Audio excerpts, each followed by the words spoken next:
No, sir. Good morning, everyone. Thank you very much for being with us today. As you can see, this is the Florida Sheriff's Association, and many of our esteemed colleagues are with us today. So I welcome all of my sheriffs with us. We serve together to keep Florida safe, and I'm going to turn it over now to our president, Sheriff Permel. Sheriff? Thank you, Sheriff. Good morning, everybody. First, I want to start off by thanking Governor DeSantis, Senate President Ben Albritton, and Speaker of the House Danny Perez. Since these immigration discussions have started with the special session, they brought us right in and gave us a seat at the table to discuss all this. And now we have the laws that are passed. A lot of you have heard 287G. Well, 287G falls under Title 8 of the U.S. Immigration Code. And it outlines several different programs in which local law enforcement can use to assist ICE and HSI. One of those programs is what's called the Warrant Service Officer Program. This allows us to train our deputies within the jails. They get special certifications, and they can serve warrant detainers that ICE issues out to those criminal illegals that come into our jails. And I am very proud to report, through the hard work of the sheriffs and the staff at the Florida Sheriff's Association, all 57 sheriff-run jails and 10 county-run jails have their WSO MOAs signed. And we are now working on, within the next couple of weeks, we're very hopeful that we will have the training here in Florida and that all of the jails will be up and running. So what that does is, like I stated, it allows them, when somebody is arrested and booked into our jail, if they have a detainer on them, ICE is notified. When that person is ready to leave the jail, our staff can serve that warrant on them and hold them for an extra 48 hours, and then ICE comes and takes them into custody. So now our next step is, you have heard the governor talking about what he's doing with the state law enforcement officers. Another program under the 287G is the Street Task Force program. That allows law enforcement, state and local law enforcement, to augment some of the powers of ICE out there on the street. As we're doing our normal duties and we come across illegals that have detainers, we're able to do those investigations and turn them over to ICE. We've been working diligently with the sheriffs so everybody's MOA can get signed, and we are working on the future training for that as well. So with the governor's lead, we're following behind, and your sheriffs are ready to go. So with that, I'm going to turn it over to our legislative chair, Sheriff Bob Galtieri. Thank you. Good morning, everybody. I'm Bob Galtieri. I'm the sheriff in Pinellas County and chair of the FSA Legislative Committee. So illegal immigration is a problem. It's not only a federal problem, it's a problem for all of us. It's a problem for every village, every town, every city, every county, and every state in America. It's a problem for a number of reasons, but at the forefront is the problem of criminal illegals. Those in our country who wreak havoc in our communities, those who victimize our citizens by peddling their dope, stealing, molesting kids, and killing people. This is wrong. It's not okay. And there are some people out there, and we understand this, who espouse empathy for some people in our country illegally because of decades of failed federal immigration policies. Those are people who have been here for years, albeit illegally, who have assimilated into our communities, work in some cases, and in some cases even pay taxes, and those people commit no crimes. And there is room for discussion about that. But there is no room for discussion about those who are in this country illegally, who are victimizing our citizens, who are committing crimes, who are disobeying our laws. There's no room for discussion about that, and these people need to go, and they need to go today. There's also no room for discussion about the people who come here illegally, go through the immigration process. A judge orders them deported. They are deported, and then they come back again illegally, like the illegal who twice came back, who killed one of our deputies in September of 2022. That guy, as I said, was twice previously deported back to Honduras. He came back a third time illegally through Eagle Pass, Texas, and he killed Pinellas County Sheriff's Deputy Michael Hartwick. There's also no room for discussion about the 1.4 million people in our country today with active final deportation orders issued by a judge who also issued a warrant for their removal, and these people simply flick their finger at the court and they haven't left. What I say to that is just no. This is not okay. From everything we have heard, seen, and been a part of with the federal government, their priority is apprehending and deporting as quickly as possible those who are criminal illegals, public safety threats, national security threats, those who have been previously deported and come back again, like Deputy Hartwick's killer, and those who are ignoring a judge's order to leave after they had their day in court.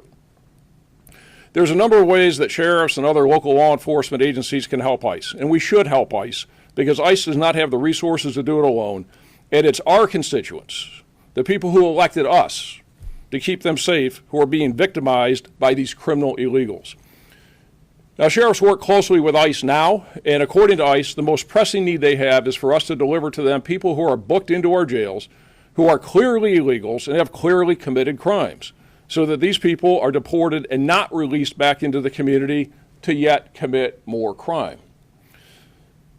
We do that, as Sheriff Pimmel mentioned, by honoring the immigration detainer requests and the accompanying warrant. Now, I have an example of those up here to the board to the left, and one of them is the detainer itself, which is the request, and then the warrant is what gives us the authority, the legal authority, to hold these people. And we're working with ICE to honor these immigration detainer requests, and we have going back to 2017. But back in 2017, we ran into a problem, and there was a legal problem. But we worked with then ICE Director Tom Homan, and we came up with a legal solution where our deputies in the jails across Florida would be deputized under 287G to serve these ICE arrest warrants that go with the detainers. We're able to implement this in some of Florida's county jails before President Trump left office the first time, but not in all counties. And when the Biden administration came in, they gutted the program. They stopped the deputizations.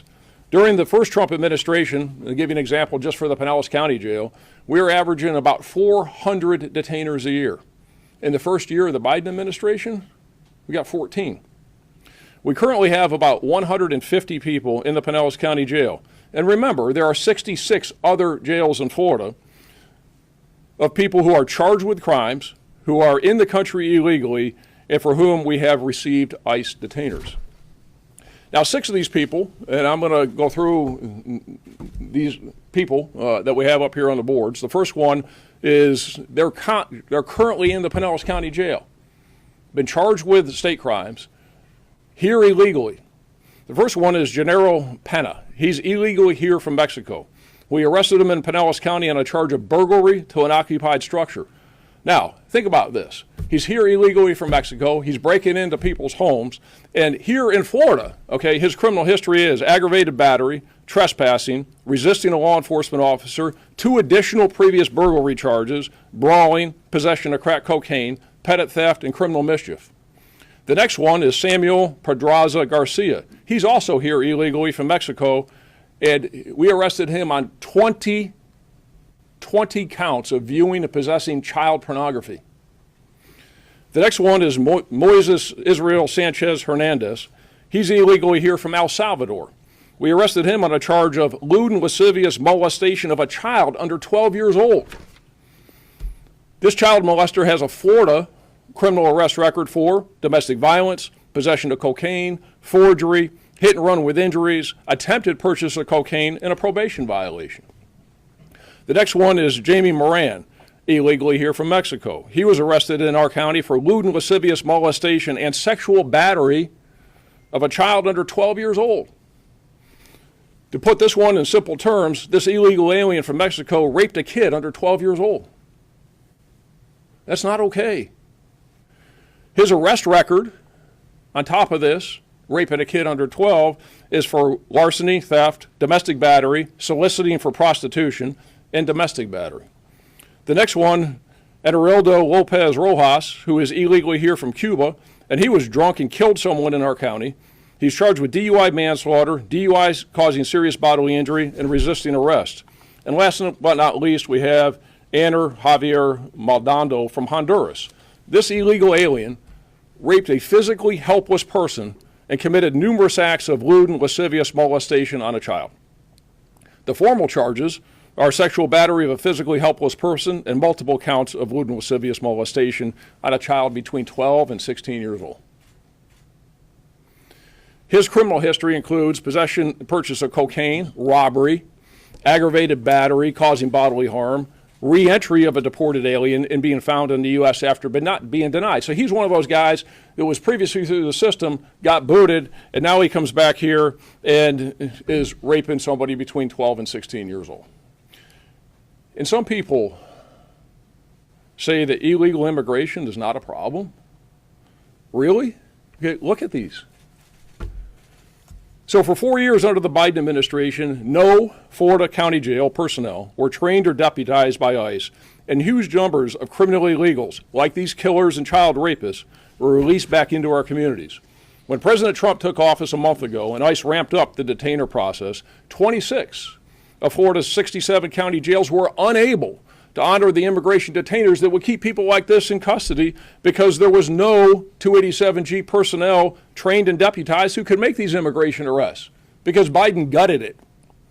On day one of the Trump administration, just over 30 days ago, we immediately began moving forward to get 287G agreements signed with all remaining 26 county jails that, again, had been stymied under the Biden administration, including some big ones, Miami-Dade, Orange, Hillsborough. We've been working hard on this over the last couple of weeks. And as was said, today we announced that we have signed agreements in all 67 county jails in Florida. Now, I want to thank Senate President Ben Albritton, House Speaker Danny Perez, and Governor Ron DeSantis for their full court press on immigration, and the immigration bills that they recently made law in Florida are good policy and good for public safety in Florida. The governor, the Senate President, the Speaker are out front on this very important issue, and Florida is leading the nation. While the governor, speaker, and president have set the course, I also want to recognize and thank the staff behind the scenes in the Senate President's office, the Speaker's office, and the governor's office, especially their respective chiefs of staff and lawyers who worked tirelessly over the last few weeks to ensure Florida has the best possible legislation at the moment. Many thanks to those people behind the scenes who really got the job done. Now, one important requirement in the new state law is that all 67 counties must have 287G personnel and honor the immigration detainers.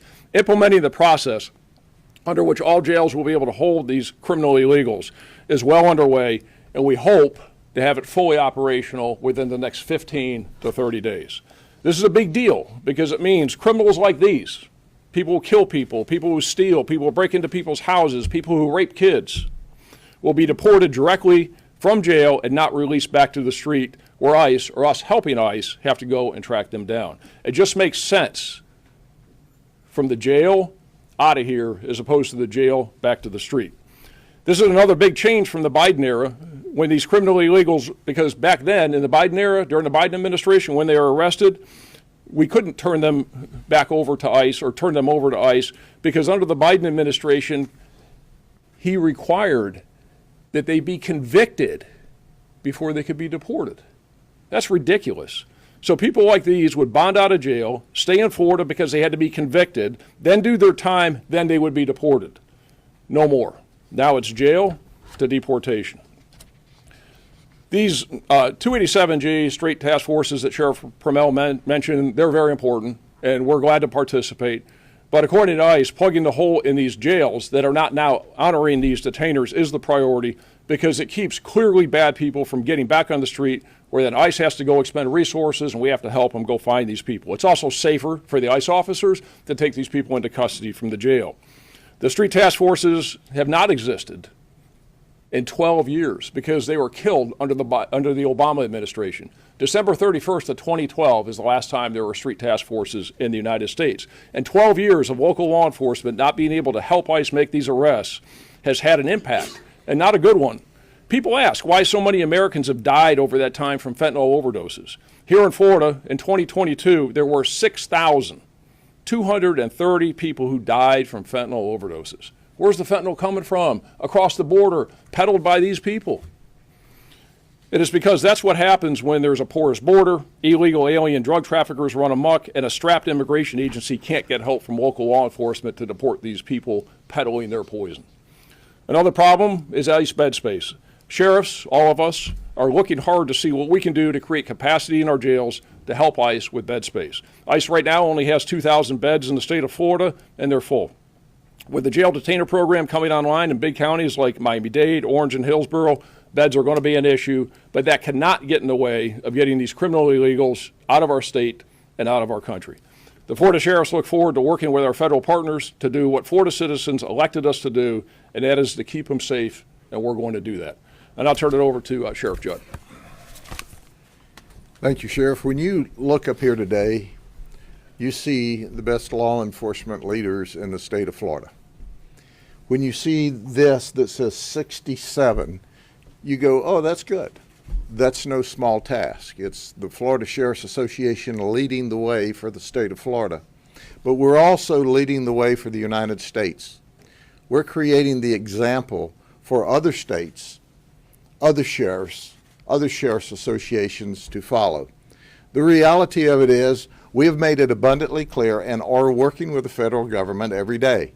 The number one, and I want to highlight what Sheriff Gualtieri ended with, is capacity.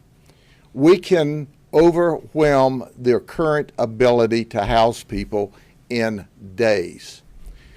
As you've heard me say for the last 2 or 3 weeks, that in addition to that, there's about 1.4 million deportation warrants that's in ICE's custody, but our law enforcement officers across the state have no idea who they are.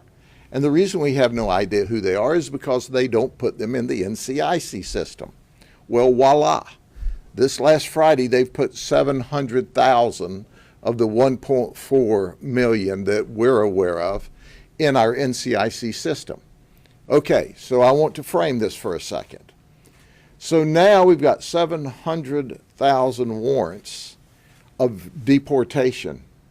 The big challenge, and we're working with ICE, but the president needs to get that big black pen out and get to signing EOs. We've got to have capacity, and it's got to come from the federal government.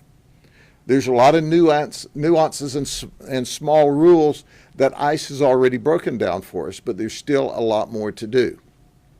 We are working around the clock in order to work the details out so we can ultimately help the president with his mission that, quite frankly, that was provided by the people of the United States who said, we want these illegal aliens who commit crime out of this country, and we want them out now.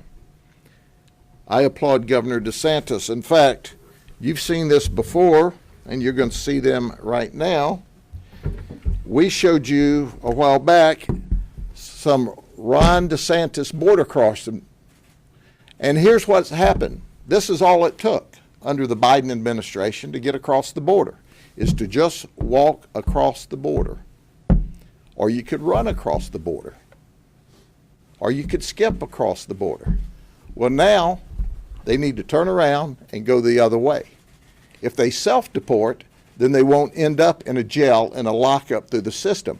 But it's time to go the other way. And that's important. As we've said before, this is all about what we want you to do and to understand it's southbound and down. It's time to leave the country. You can leave by yourself or you can leave in handcuffs. But we're tired of people such as Sheriff Gualtieri's pointed out here that are in this country illegally raping, robbing, murdering, pillaging, and stealing and have multiple arrests. How did they get to the second arrest? Why weren't they deported after the first one? Because the federal government thinks more of the illegal alien in this country that's victimizing the good people than they thought of the good people. President Trump says it's a new day. Governor DeSantis says it's a new day. Governor DeSantis and our president, Ben Albritton, and our speaker, Danny Perez, says we're going to not only lead the state in keeping the people of the state of Florida safe, but we're going to lead the nation and show them how. With that, any of the sheriffs will take questions from y'all. I have a quick question.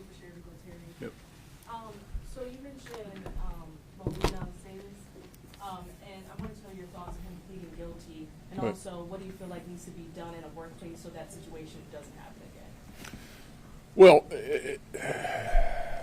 I'm glad he pled guilty, and he's going to be sentenced upcoming. I'm sure the judge will do the right thing, and he's going to get many, many years in prison, and then be deported again. And hopefully that we see a sea change in this country, and he won't come back for a fourth time and kill a cop again. So as far as the company is concerned, I did a press conference right after Mike Hartwick was killed, and it was obvious that they were not doing what they needed to do as far as their diligence in making sure that they were hiring people who were illegal. Because I can tell you, I put eyes on some of those documents on a personnel file standing on the side of 275 when we were hunting this guy down, and they were just fake IDs is what they were. And, he was able to clear E-Verify because he had fake information and fake IDs. But I believe there's still some investigation ongoing into that. But everybody needs to step up, do the right thing, and make sure that they're dotting their I's and they're crossing their T's as they're hiring these people, because when they don't, it ends up in tragedy, and we had a deputy killed because of it. I had a question on, just to clarify how the system works now. You mentioned that you're not waiting for a conviction anymore. So Right. what happens in these serious crimes? Is it Yeah. are they held and facing justice? So what happens is that people get booked into the jails. We get notified by ICE that this person has been confirmed as somebody who is here illegally, and then they send us the detainer and the warrant. And then that person it goes through the state system on their state charges as long as they don't get out of jail. They don't bond out or somehow get released prior to their case being disposed of. What's happening under Biden is ridiculous. Is people could get out of jail and bond out and then go out back into the community and wreak havoc because they weren't convicted. Well, if they sit in jail, then the feds, ICE, are going to let them bring their state case to conclusion. And then after the state case is to conclusion, then they'll deport them. But the good news is the days of catch and release, where you could go to jail, be illegal, be charged with some very serious crime, and get out because you weren't convicted, thankfully those are over with, because you had people that were getting out because of that policy. And that's just messed up.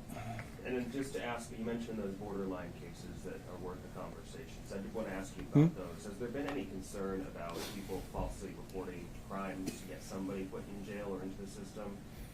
And what happens if a person is found not convicted or their charges are dropped? Does that change anything here?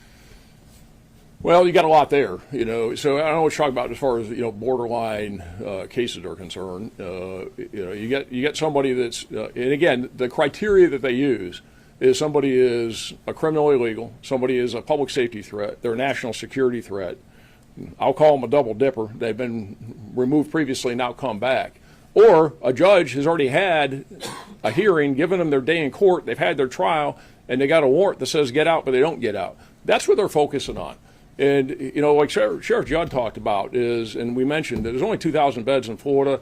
They only got probably, 40,000 beds across the country. And so that's going to fill up, that whole category is going to fill up all those beds. And that is certainly the priority. And I haven't heard, and nobody who's being fair and objective about it has said that ICE has said, the federal government has said anything other than that's their priority. So, yeah, there's people here that have been here for a very long time that are going about their business, and that's a different discussion for a different day. That's not what we're talking about here. Is the goal to open more facilities, perhaps, to have more beds, or what would your ideal goal be if you had that, federal support? Well, I think that the goal for us would be is to support ICE and to support the federal government with this as much as we possibly can and to the hilt. So we're going to be we're going to be doing a bed inventory and looking at seeing what the county jails have. And if we have room, if we can enter into an agreement, we can house these people for them. And some of it is a temporary housing thing for only a couple of days, but some of it's more long-term. And where the real need is more long-term beds. Because as I mentioned, when this comes online and we get all 67 jails that are honoring those detainers, and some big ones that aren't doing it now because they can't, like Miami-Dade and Orange and Hillsborough, they're big, is that they're going to get flooded. So we need to do all we can to help them with the beds, but they also, as Sheriff Judd said, they need to help themselves too, and they got to figure this out. And it's tough, but that cannot stand in the way, because we can't let people like this back out on the street. they need to go. And and it does take a little bit of time, and they are rapidly removing some of these. The ones that already have what they call them warrants of deportation, and the ones that already have orders, they're getting them out in a couple days. Some of them take a little bit longer, so it's a process. But we're going to do everything we can. I can assure you, the sheriffs of Florida have talked about this extensively, and there isn't a sheriff in the state that isn't committed to making sure that people like this don't get out on the street and wreak havoc in the communities, and that we meet the expectation of our constituents, our citizens, and as we keep them safe. And make no mistake about it, there's not capacity in the Florida sheriffs or the county jails of this state to make any negligible difference. We've got to have the federal government create capacity.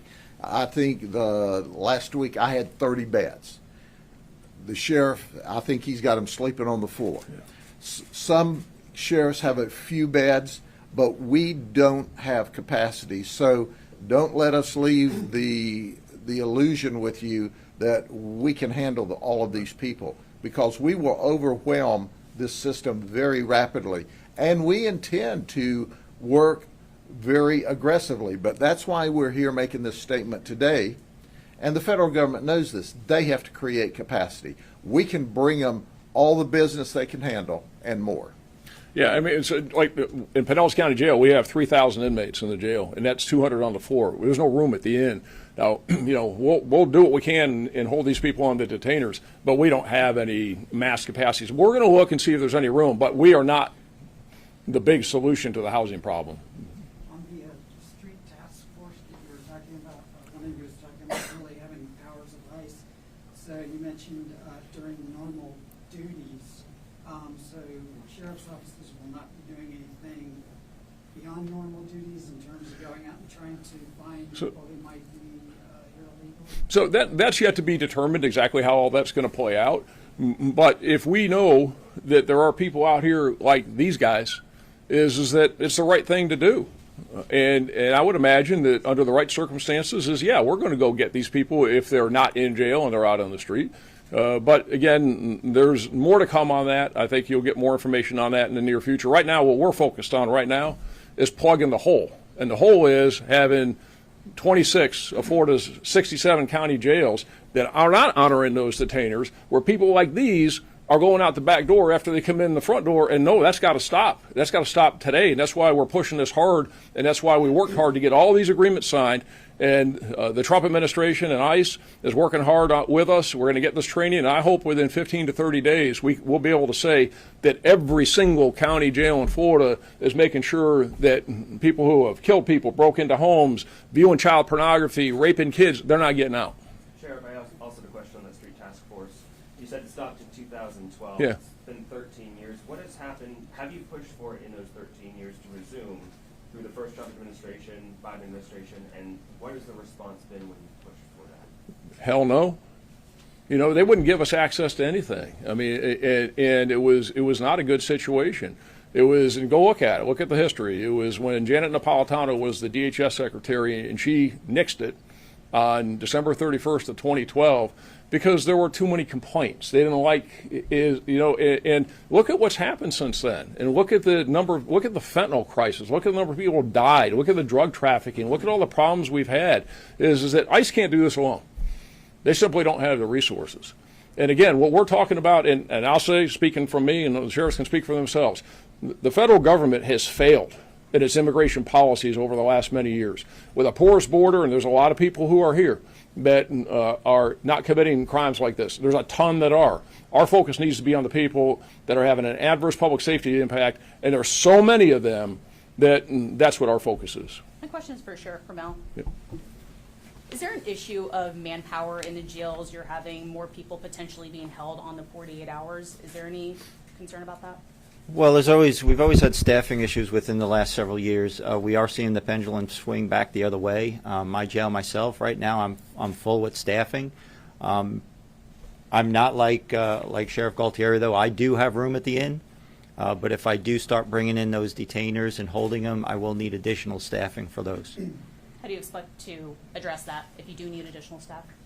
Hire them. I have a question for a smaller sheriff. I'm looking at my Sheriff Breeden, but anybody. from a smaller county. We've heard a lot from the larger counties, including Polk here. I count them as well. Just in terms of your capacity to handle the directives and the resources that you will need versus something like the Pinellas County. We also are full on our jail staffing. We do have beds available. However, staffing would be an issue. We have the staffing to handle what we have now, but if we take on a large influx of people, staffing will be a problem. So we're in the same boat as Sheriff Permel said. We'll have to hire. Sheriff Gualtieri, you mentioned 150 in your jail. Is that the number of people right now who are in there with ICE detainers, or? Yep, we have 150 people that are in there with ICE detainers. One of the things I also wanted, and I'll come back to you for a second, but I just want to follow up on that, is the other thing that's important to remember. Remember what the governor just did and the legislature just did, is they created a $250 million resource to fund some of this. So as we do need to hire, we do need to house people, we've now got the resources to support ICE on this. So that's a big deal. That's a huge thing. And so, as they would say, right now with this, money isn't the issue. It's the logistics of making it happen. And people should know that. They really stepped up here and have provided good funding for it. But, yeah, I've got 150 that right now that have ICE detainers. Sheriff Judd, you held the sign, the southbound down, and you encouraging what you call self-deportation. Are you sending that message to people who are here without legal status who do not have any criminal history, or just the ones who do? The priority is, as clearly pointed out, is the criminal illegal alien that's here committing crime. That's the number one priority. The second priority is certainly those that have deportation orders. That will fill up the capacity. But if you're here illegally and you're worried, and it's easier to go home than it is to worry every day, you're welcome to leave the country on your own volition. They are not our priority. If you're here working, you have your kids in school, you're paying your taxes, you're not the priority. It's the criminals. It's the people. This is our priority. The ones that have already been through the federal system and have simply told the federal government, we're not going home. Not only did we disobey the law by entering this country illegally, we're going to disobey the law by staying here. And we arrested a lady that was turned out to be a victim of human trafficking. She hooked up with a human trafficker and said, I want to go to the United States, but I don't have any money. He said, don't worry about it. I'll get you. Where do you want to go? He's Miami. I'll get you to Miami. So he walks her up to the border under the Biden administration. And he said, now walk right across the border here and get on that bus, and they'll take you to a receiving facility. And she did that with her child. She said, I arrived at the facility. They did a DNA swab on me and my daughter to make sure it was my daughter, and then took us to a processing room, filled out some paperwork, told me, and here's your form to fill out for your free food stamps, your EBT card. And here's the form to fill out so your daughter can get free insurance. And where is it you want to go? She said, Miami. Here's your voucher so you can travel to Miami for free.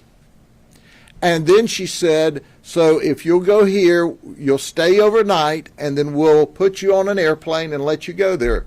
And oh, by the way, welcome to the United States of America. That's not our story, it's hers. So then she flies to Miami, where she's turned over to another human trafficker, because the human trafficker in Mexico is working. And she says, well, where do I work in order to pay back? He says, oh, you're going to prostitute. She says, I thought I was going to work. He said, oh, you are. And that's how we found her and how we rescued her. She thought she was going to come here and work in the fields, work in a restaurant, work in a grocery store. They put her out prostituting herself. That's what's going on. And if you think the person that human traffics this lady belongs in this country, you need a psychiatric appointment. They're victimizing a lot of the illegal aliens that are in this country. And we don't know about it because they're afraid to tell us. We want, whether you're legal or not legal, and you're being victimized, we need to know about that. But at the end of the day, look, our capacity, the federal government's capacity is going to be wore out by just dealing with the illegals here committing crime and those with deportation orders. So everyone else can take it easy. They're not the priority. They're not the focus here. But at the end of the day, how did we get here? Sheriff Gualtieri said it very eloquently. Failed federal policy. An administration in the last 4 years that allowed them to pour over by the thousands and thousands and thousands and thousands. Obviously, they really didn't care about them either by putting them in this country under those circumstances. But they certainly didn't care about the people in this country when we killed, in this country, 250,000, 300,000 people with fentanyl that came across the southern border. Meth comes across the southern border by the metric ton. They're sending victims of human trafficking across the border. And we have all of the sheriffs here, local law enforcement has been saying for a long time, there's a problem here. And the rules are so onerous with ICE. It's not the ICE folks that's trying to make it work. It's the administration that pushes these onerous ICE rules to where we can't help the federal government in the past. And what help we tried to give them was resisted because of the rules. The game has changed.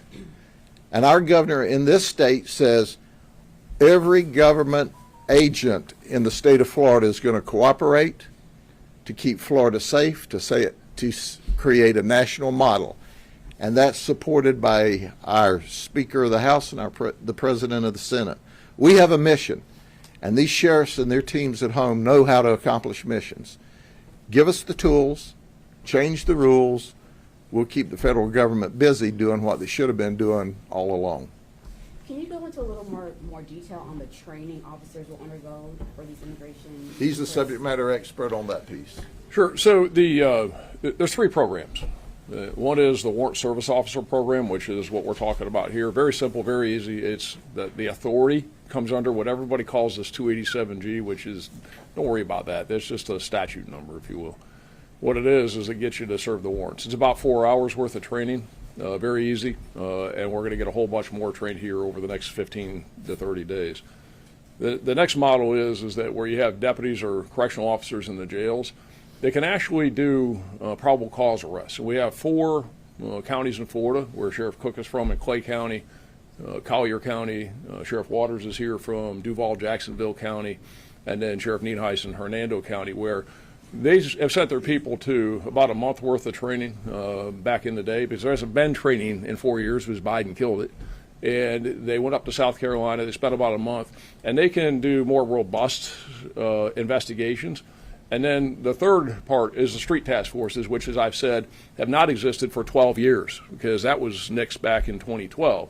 And that training also was very elaborate and extensive. The good news is, because it's all about getting it done and getting it done effectively, is what we received word that the training now is probably going to be able to get done within a matter of about 5 days and be able to get law enforcement officers across Florida and across the country trained in a more reasonable amount of time so they can go out and do this. So the training in the past has been pretty extensive for 2 programs, not so much for 1, but all of it now is going to get streamlined and we can get this done. My question is, are they learning certain ways to ask questions on immigration? Like, what are they learning? So to say that immigration is confusing and complex is probably an understatement. There's a lot to it, and they just need to know the basics. They don't have to be experts in it.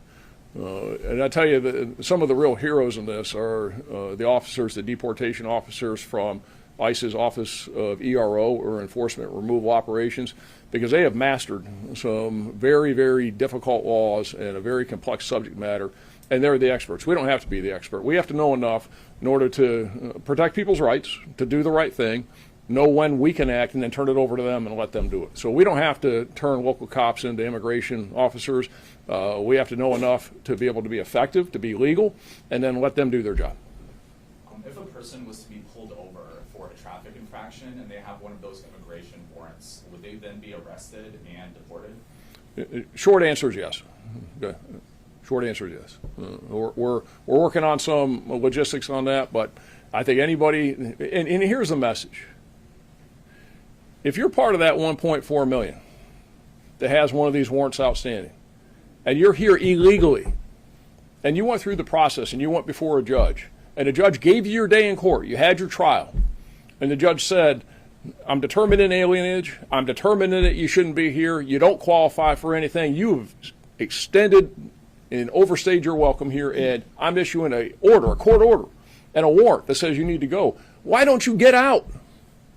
Because, so if you're one of those people, you should absolutely expect that if you come in contact with a law enforcement officer, that we're going to help you get out of here.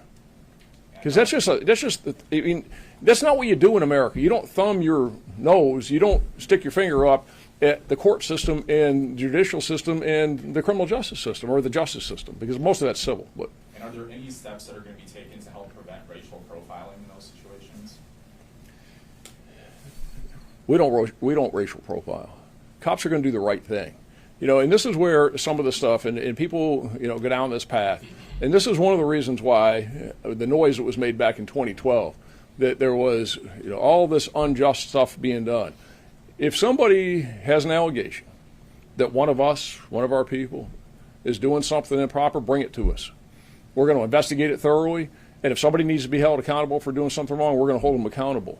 It gets old hearing that, quite honestly, because 99.9% of all the cops in this country are doing the right thing. They're working hard, and we're trying to make good things happen to protect the public. If we're not perfect, then our people aren't perfect. And sometimes we get somebody that screws up. And if they do, I'll be the first one to hold them accountable for it. So, this whole thing is, they're going to be out there racial No, that's noise. Show me where it's happening. Show me what the allegation is. We'll thoroughly investigate it. And if somebody did that, they'll be held accountable for it. I'm sure every sheriff up here feels the same way. But in the meantime, we're going to go do our job, and we're going to do it aggressively to protect the citizens. Kind of following up on that, when you were talking about the street task force details still kind of to be disclosed about exactly what they're doing. I mean, do you foresee doing traffic checks? All that's yet to be determined, okay? Is that, again, that's not in place right now. What we want to focus on today is plugging this gaping hole with the jails, and we can come back at some point and have more discussion about the task forces and how they're operating, but I think that that's best left because, again, the training hasn't begun. They haven't been formed.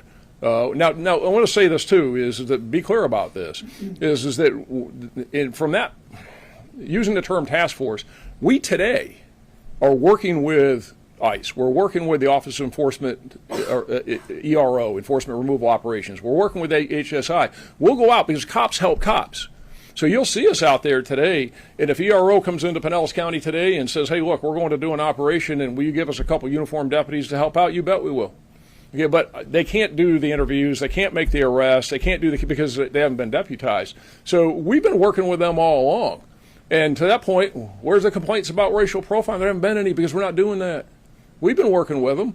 We just don't have the deputization. So when we get that, then we'll figure out exactly how that's going to work. Sure, Carmel, being on the council, obviously it's still very new and the capacity issue you have right now. Are there any other feedback or insight that you've been able to give so far? I think Sheriff Galtieri explained everything very well right now. This is all very fluid, and like he stated, these immigration laws are very, very complex. And we're all trying to catch on and learn how this all works. And we're, there's a lot of chaos up there in D.C. still. So sometimes the right hand doesn't know what the left hand's doing up there. So we're trying to get a handle on what's going on up there so we can start implementing policies, procedures, and what we need to do to get the job done and keep our citizens safe here. As we close up, there are those that raise those allegations about, is there going to be profiling? Is there going to be this? Is there going to be that? Listen, we're tired of hearing that crap. That's BS. It's total BS. It's woke left crazy talk. We do what's right and we follow the law. And if you're here illegally, we're going to boot your butt out of this country if you've committed crimes and are committing crimes. So tell everybody, take a deep breath, Save that crazy talk for somebody else. And by the way, quit scaring the folks that are in this country legally and illegally but aren't committing any crimes into thinking that we're going to come run through their school or through their hospitals or through their neighborhoods. That's not it. We've got a plate full of illegal immigrants committing crime and warrants to deport those that have flaunted the system. And all this crazy talk just scares people that don't need to be scared. Just follow what the federal government tells you to do when they tell you to do it, okay? Thank you. Let me just, because you raise an important thing. This is something that comes up all the time, and we get criticized, or ICE gets criticized for it. Is that under Biden, he said that ICE could not go to a hospital, couldn't go to a school, couldn't go to a church. And so when the Trump administration reversed that and said, you know what, these cops, these ERO officers, they can go. Show me one time, one place, other than the hype, the hyperbole, the nonsense, all the rhetoric. Show me one time, one place where they have gone to a school, a church, or a hospital to do some type of a raid. All they wanted to do was take the handcuffs off of them. So when you get a 17-year-old Venezuelan gang member who's happened to be sitting at a school, that they could do what the FBI does, what DEA does, what the sheriff's office do, what the police departments do, is we're not restricted from going to get somebody in some place where you got one of these guys. That's all that was. But what that got turned into, oh my God, they're going to go into the schools and they're going to be doing raids and taking kids out. Show me one. Where at a hospital do they do that? They haven't. And show me where at a church they've had. But if you have somebody, those places also shouldn't be safe havens for Venezuelan gang members or people like this. So if they need to go there, they should be allowed. That's all that was. But that got turned into everything that it's not. So let's just call it what it is. And the only thing they ask for is to restore their ability to do their job. Okay, thank you very much. I'm going to be back in just a few minutes to talk about this homicide for those of you who are interested in it. I'll be back in just a few minutes. Thank you, Sheriff.